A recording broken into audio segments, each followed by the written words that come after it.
Try explaining a Jason Statham movie without using the word same. While Hollywood drops $200 million on CGI spectacle and superheroes, this bold British guy with no acting school credentials just kept winning. How did a street hustler with no training become Hollywood's most reliable action star?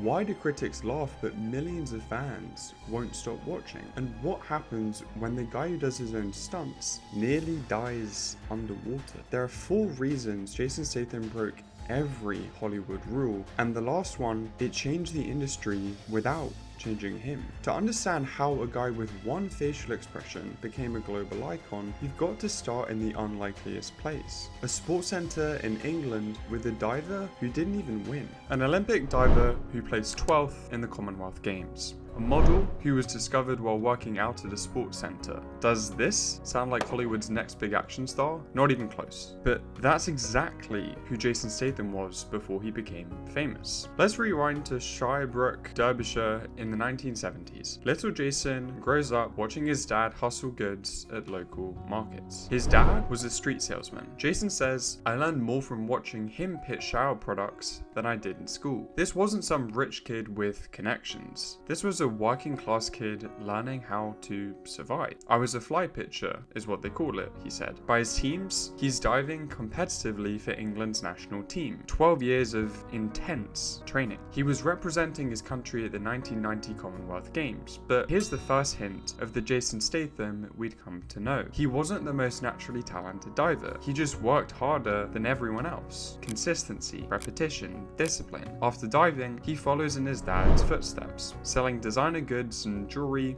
on street corners. And he admits it too. Then something weird happens. He's working out at a sports centre when a talent scout spots him. Next thing you know, he's modelling for French Connection. Still not acting though. Still not even thinking about movies. Then comes the real twist of fate. French Connection's owner introduces him to a young director named Guy Ritchie. Ritchie isn't looking for trained actors. He wants authentic, rough around the edges guys who feel real. And who feels more real than a street hustler turned model? So in 1998, with 0 acting experience, Jason Statham landed a role in Lock, Stock and Two Smoking Barrels. The man who became Hollywood's top action star began his career by just being himself. Kind of poetic when you think about it. The guy who's often criticized for always playing the same character, Hollywood notices this young British guy with the intense stare, and they have very specific plans for him. Plans that would force Statham to make the biggest decision of his career. What's the fastest way to kill an acting career? Getting typecast. At least that's what they tell you in Hollywood. But what if everyone's wrong? What if being typecast isn't necessarily a death sentence, but actually could be the smartest career move you could make? That's the gamble Jason Statham took, and it paid off. Early 2000s, Statham's at a crossroads. He's done 2 Guy Ritchie films, Lock, Stock and Snatch. Critics love his natural presence. Hollywood comes calling, but they do not want him for his acting range. They want him for one thing, that intense physical presence. Most actors panic when this happens. I don't want to be typecast, I need to show my range, I can do comedy too.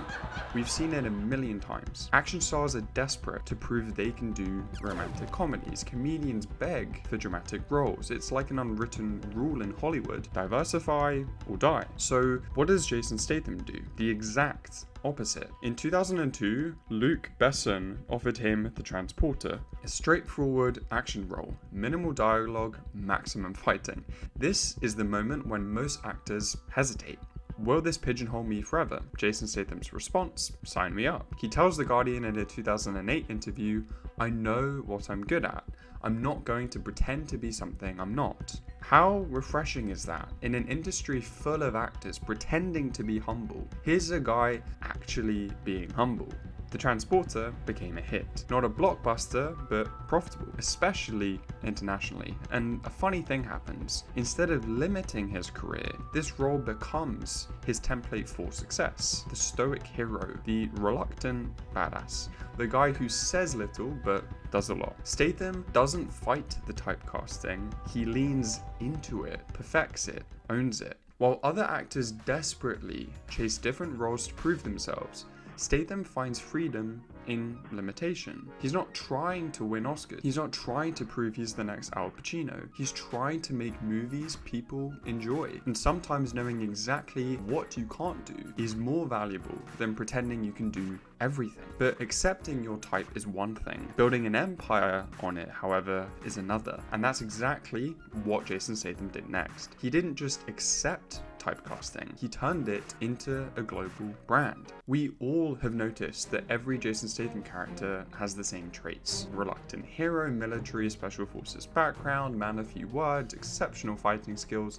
lives by a strict code, usually wears a suit. Is this laziness, lack of range? Or is it one of the smartest branding decisions in Hollywood history? Let's break down the blueprint of his multi-million-dollar career. What exactly is the Statham character? It's more specific than you might think. First, the physicality. Every Statham character moves with the same economy of motion. No wasted movement, no flashy martial arts, just brutal efficiency. In a 2019 interview, his trainer revealed Jason trained exactly how he fights on screen. No nonsense, just results. Second, the moral code. His characters aren't traditional good guys. They've got dark past, they've done bad things, but they live by strict rules. Protect the innocent, keep your word, no unnecessary killing. Third, the reluctance. Statham never plays eager heroes. His characters always get dragged into situations against their will. They don't want to fight.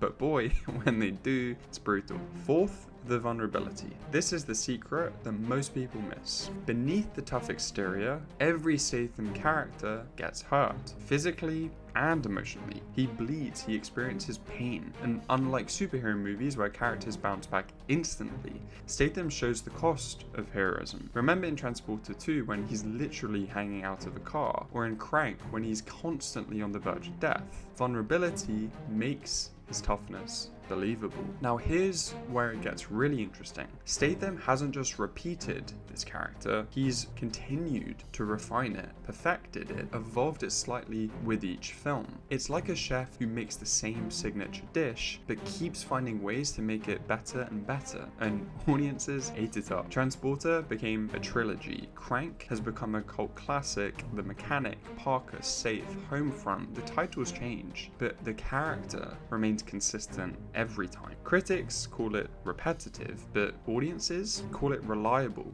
And here's the million-dollar question. In an era of disappointing movies, isn't reliability exactly what viewers want? The Statham character isn't just a role, it's a promise to the audience. When you buy a ticket, you know exactly what you're getting. No surprises, no disappointments, no pretension, just pure, unadulterated Jason Statham. And in a world of uncertainty, sometimes that's exactly what we need. But creating a consistent character is one thing. Turning it into a business empire is another. And that's where Jason Statham really separates himself from the pack. The man might play the same role, but his approach to the business of Hollywood is anything but one-dimensional. What's the average budget of a Marvel movie? About $200 or $300 million. What's the average budget of a Jason Statham movie? Around $30 to $70 million. Now, guess which one is more likely to turn a profit. Statham hasn't just mastered consistency on screen, he's mastered something far more important in Hollywood, the business of making money. Let's talk numbers for a second. The Meg, budget $130 million. Box office $530 million. Hobbs Shaw, budget $200 million. Box office $760 million.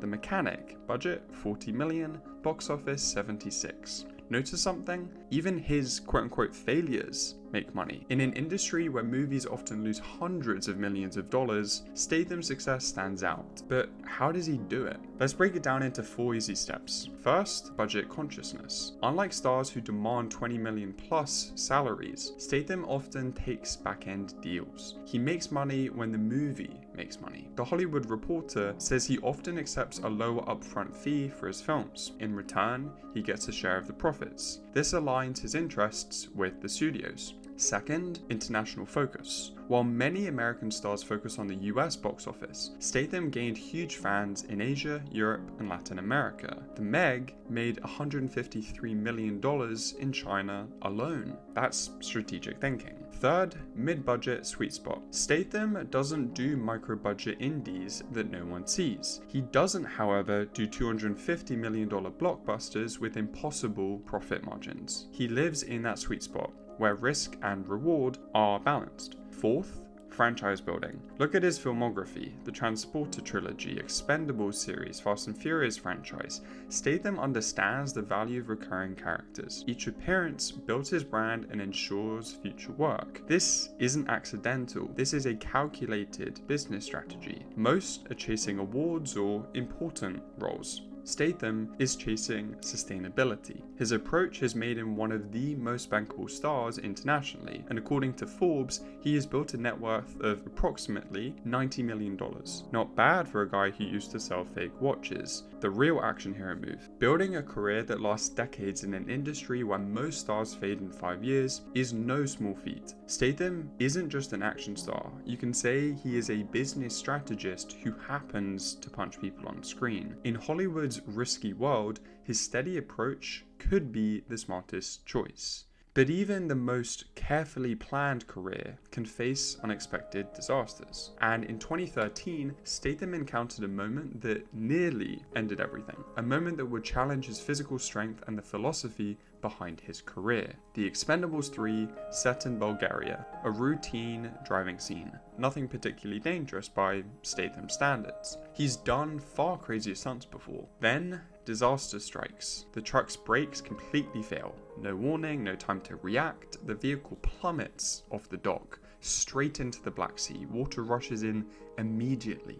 The truck sinks like a stone, 30 feet underwater within seconds. Now, most people would panic, but remember Jason Statham's background. 12 years as a competitive diver for England's national team. As he later told, "If I weren't a driver, I'd be dead. The diving training saved my life." He stayed calm, waited for the vehicle to fill with water, equalizes the pressure, escaped through the window, swims to the surface. His co-star, Sylvester Stallone, told the press later, "If anyone else has been in that truck, they would have been dead." But surviving this accident wasn't just the beginning of his battle. The real fight came afterward. Insurance companies freaked out, studios panicked. Suddenly, the man known for doing his own stunts faces an ultimatum: stop doing stunts or become uninsurable. In Hollywood, being uninsurable means being unemployed. This is the moment when most action stars would compromise, use more stunt doubles, rely on CGI, play it safe. After all, Statham is in his 40s by this point. He's established, successful, wealthy. Why risk it all? But here's where Jason Statham's entire philosophy is put to the test. His whole career is built on authenticity, the physicality, the realism, the practical stunts. That's his MO, that's his brand, his promise to the audience, and if he gives that up, what's left? Just another action star faking it on the green screen. So what does he do? He doubles down, fighting the insurance companies, insists on continuing to do his own stunts, and according to industry insiders, he even covers some of his own insurance costs, all to maintain the authenticity that defined his career. When faced with a literal life or death situation and then a career-threatening aftermath, Statham made the choice he always does. Stay true to who you are. Don't compromise your identity, even when the entire industry says you should. This wasn't just stubbornness, this was the same consistency that built his empire, now saving it from potential disaster. The near-death experience didn't change Statham's approach. If anything, it reinforced it. And in the years that followed, his commitment to consistency would be rewarded in ways that shocked even his biggest supporters. The man who never changed was about to reach new heights. But what happens when you refuse to change your approach for 20 years? Usually, failure. But for Jason Statham, it led to the biggest successes of his career. After 2 decades of being that action guy who does the same thing, Hollywood didn't discard him, they embraced him more than ever. And the final chapter of his story might be the most surprising of all. Let's look at what happened after Statham's near-death experience. Did his career slow down? Did he fade away like many other action stars before him? Quite the opposite. 2015, Spy with Melissa McCarthy, for once, he shows comedic timing. Perfectly. But playing what? A parody of his own action persona. Even when he branches out, he still stays on brand. The film grossed $235 million on a budget of $65 million. 2018, The Meg, a giant shark movie that could have made him ridiculous, but with Statham's deadpan seriousness, it works. $530 million worldwide, his biggest hit ever. And in 2019, Hobbs Shaw, the Fast and Furious franchise, literally creates a spin-off for him. $760 million worldwide. Think about that for a second. After 20 years of playing the same character, he's not fading away. He's getting bigger opportunities than ever. Why? Because while Hollywood chased trends, Statham built something far more valuable: trust. Audience trust, studio trust, global market trust. In a time of letdowns and failed franchises, Statham gives us just what he promises. Every time. No more, no less, and that reliability has become his greatest asset. Look at his contemporaries from the early 2000s. Vin Diesel struggling outside of the Fast and Furious franchise. The Rock hit or miss with some major flops. Jared Butler maybe fading from the A-list, yet Statham keeps ascending. In 2023, Meg 2 and Expendables 4 both performed well. His upcoming slate is busier than ever. He's booked through 2026. Not bad for a 56-year-old action star in an industry obsessed with youth. But perhaps the ultimate validation isn't his box office performance, it's his influence on a new generation of action stars. Look at actors like Scott Adkins and Louis Tan. They're following the Statham model: physical authenticity, consistent persona, strategic career choices. His approach is a real option in an industry that once said diversify or die. And the final proof that Statham was right all along, look at today's blockbuster landscape. Audiences are suffering from superhero fatigue. They're tired of CGI spectacles with no stakes. They're craving exactly what Statham has always delivered: authentic action, clear stakes, real stunts, dependable entertainment. The industry spent 20 years trying to change his approach. In the end, they found out he might be right all along. Jason Statham never changed, but the world changed around him. In a changing industry, he discovered that consistency could be revolutionary. He didn't just survive by doing the same thing for 20 years, he thrived because of it. Every time you bought a ticket to a Jason Statham movie, you knew exactly what you were getting. In Hollywood's sea of disappointment and broken promises, that reliability became his superpower, and that's why he's such a big success. So next time someone says you need to change, just think of the tough-looking, bold guy who never does. Sometimes the most revolutionary thing you can do is to know exactly who you are and refuse to apologize for it. Just be humble in the process. In Hollywood's quest for the next big hit, Statham's biggest change was actually no change at all. Just pure, unadulterated consistency. And maybe that's exactly what we're all looking for with entertainment.